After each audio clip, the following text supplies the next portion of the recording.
Halo kawan, kayak apa kabar? Sehat aja kah? Pada video kali ini saya akan membahas alur cerita Turki yang dirilis pada tahun 2004, mengisahkan tentang beberapa geng motor. Mari langsung saja masuk alur ceritanya.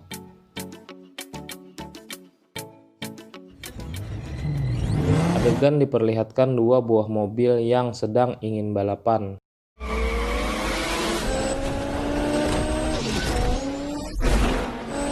Saat lagi melaju, datang sebuah pengendara sepeda motor yang ingin menyalip. Namun dua mobil tersebut menghalang-halanginya. Tapi motor tersebut berhasil menyalip mereka. Bahkan ia sambil standing. Jadi teringat waktu saya masih muda dulu. Motor tersebut berhenti di sebuah tempat yang saya tidak tahu namanya. Kita sebut saja Alfamart. Ternyata ia adalah Ford, teman satu SMK saya dulu, jurusan otomotif. Lalu ia masuk dan mengambil sebuah foto kenangan ia waktu bersama pacarnya. Di foto tersebut ada bertulisan Pot and Shine. Tak lama datang dua buah mobil tadi dan marah kepada Ford. Mereka pun berkelahi, namun Ford mengalahkan mereka. Karena Ford ini hebat karate mungkin ya. Kemudian datang dua orang pengendara motor. Mereka adalah temannya Ford. Ini adalah Dalton dan yang ini adalah Pel. Pel ini seorang fuckboy. Dengan sekali rayuan wanita langsung jatuh hati. Dulu ia pernah menyalin ilmu dengan saya. Diceritakan Pot ini hanya orang yang biasa-biasa saja, namun ia difitnah sebagai pengedar narkoba dengan barang bukti salah satu motor geng Hellion yang isinya narkoba. Lalu ia lari dan mencuri motor itu. Ia pergi ke Thailand selama 6 bulan. Ia juga sebagai buronan FBI. Ia kembali lagi ke kota ini untuk menyelesaikan masalahnya. Dan yang pasti ia sangat merindukan pacarnya yang lama ia tinggalkan. Ya mungkin juga terlalu lama nggak kikuk-kikuk ya.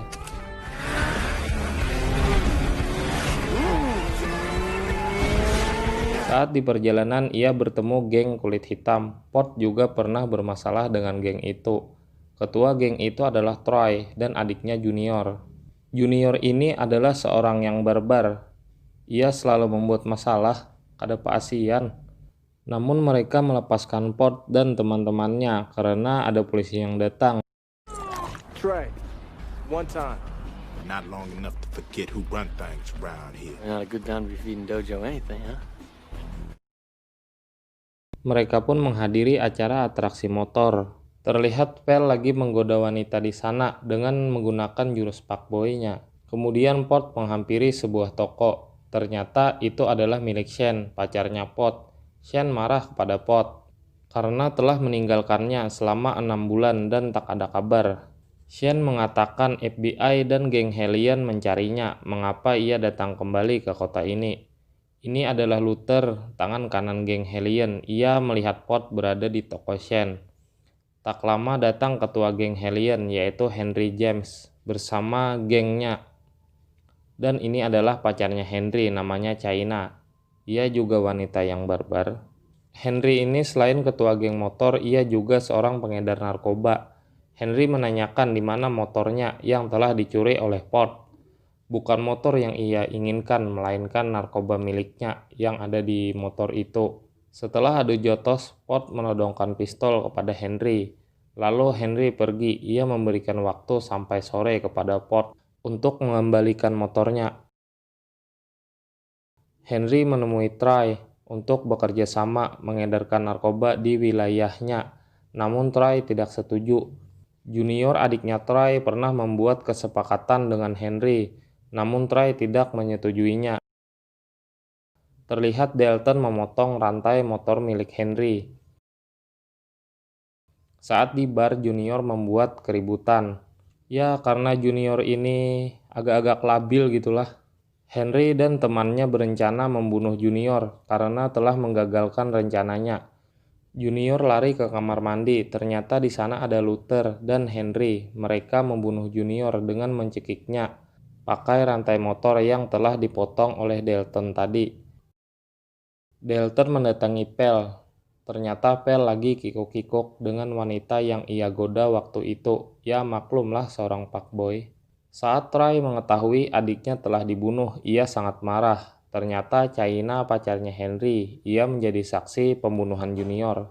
Namun China memberikan kesaksian palsu dan memfitnah Port sebagai pembunuhnya dengan ciri-ciri seperti Port. Troy yang mengetahui hal itu, ia langsung mencari Port. Karena Troy tahu ciri-ciri seperti itu tidak lain adalah Port. Troy sangat marah dan ingin membunuhnya. Agen FBI Michael Pearson Agent McPherson, Federal Gang Task Force. dan asistennya Anderson juga mencarinya. Ia mengatakan sudah mencari Port selama 6 bulan terakhir. Port sekarang kasusnya bertambah. Selain pengedar narkoba, ia juga terlibat kasus pembunuhan. Amen. Saat mereka sedang di Alfamart, Port berencana akan menyelesaikan masalahnya dan menjelaskan bahwa ia tidak bermasalah. Shane melihat berita di TV, diberitakan bahwa Port adalah yang membunuh Junior. Troy yang mengetahui Port ada di Alfamart, mereka langsung menuju ke sana, dan agen FBI juga menuju ke sana. Mereka lari ke arah hutan padang pasir. Terjadi kejar-kejaran antara Port dan geng kulit hitam.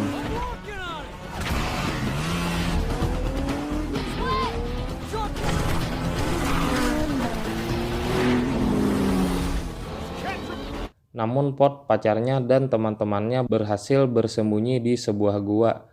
Geng kulit hitam tidak menemukan mereka. Kalau saja mereka menemukan, mungkin selesailah Port ini dan teman-temannya. Port ke telepon umum, ia menelpon agen FBI, memberitahukan bahwa ia dijebak oleh Henry, dan Port mempunyai bukti, namun agen FBI tidak percaya. Waktu Port berkendara di jalan, geng kulit hitam menemukan mereka. Port dan teman-temannya menuju kebun sawit untuk menghilangkan jejak. Terjadi kejar-kejaran lagi di sana.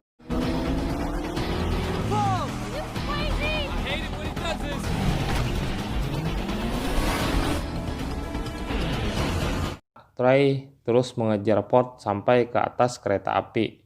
Saat mereka melaju di depan kereta api, ban motor Troy pecah, membuat ia gugur, kakinya terjepit. Hendak ditabrak oleh kereta api, namun Port menyelamatkannya. Saat kereta api sudah lewat, Port juga menghilang dari pandangan Troy. Mereka mau pergi ke LA, namun sepanjang jalan menuju ke sana sedang ada pemblokiran, tidak ada jalan lain lagi. Tapi Port mempunyai rencana dengan masuk ke dalam truk kontainer untuk menuju LA. Ternyata di dalam ada sebuah mobil balap. Waktu di perjalanan ada pemeriksaan barang. Saat hendak membuka isi truk, ternyata salah satu polisi di situ mengenali si pengemudi truk dan membiarkan ia lewat. Tidak jadi untuk membuka isi truk. Ya hampir saja mereka ketahuan. Tak habis di situ, di pemblokiran selanjutnya, agen FBI yang sedang menunggu truk itu karena mereka habis melihat rekaman CCTV di sebuah Indomart sebelum truk itu berangkat. Saat dibuka, Port langsung tancap gas.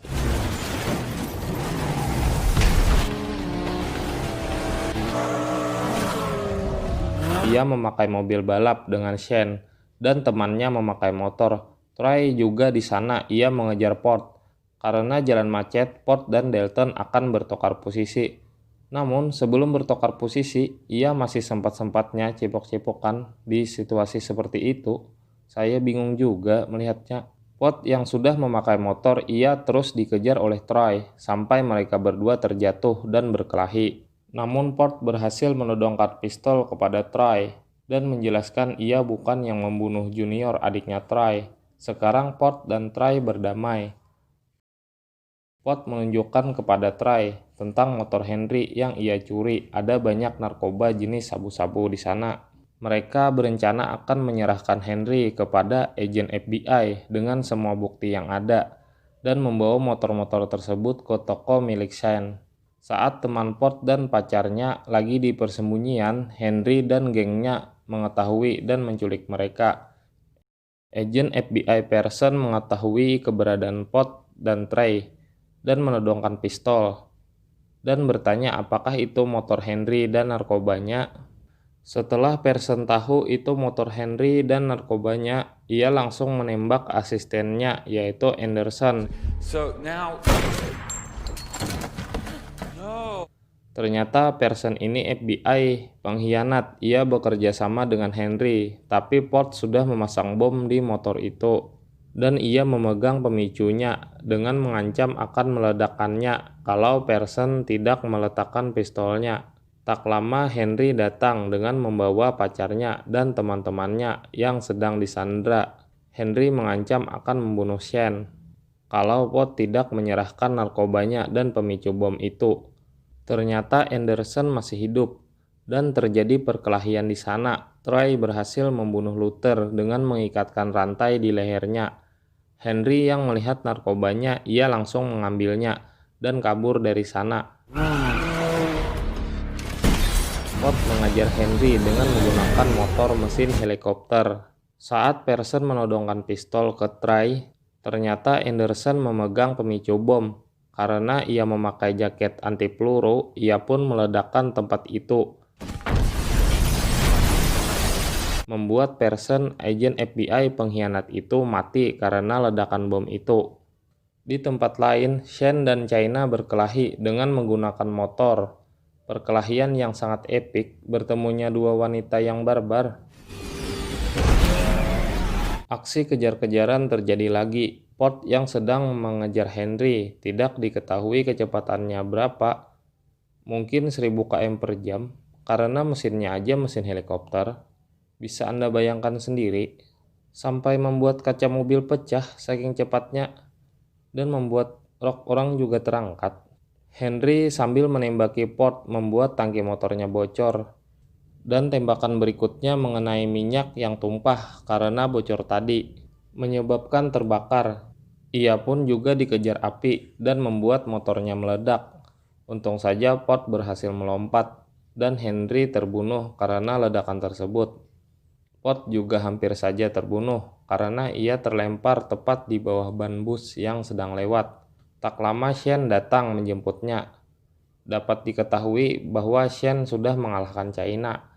Mereka pun pergi ke toko Shane. Ternyata Anderson masih hidup. Dan Port menjelaskan lagi dengan bukti bahwa ia bukan yang membunuh Junior, adiknya Troy. Port sekarang sudah bersih dari kasus-kasusnya. Troy menghampiri Port dengan mengatakan kita sudah selesai dan berjabat tangan. Shane yang lagi bersedih sambil memandangi tokonya yang terbakar, ia mengatakan inilah satu-satunya yang ia punya. Port hanya bisa meminta maaf. Port berkata, kaulah satu-satunya alasanku kembali, sambil memperlihatkan foto yang bertulisan nama ia dan Shane. Mereka pun cipok-cipokan lagi. Waduh lah, film pun selesai. Dari kisah ini jangan menghindari masalah, karena itu tidak akan menyelesaikan masalah. Sekian dari saya dan terima kasih.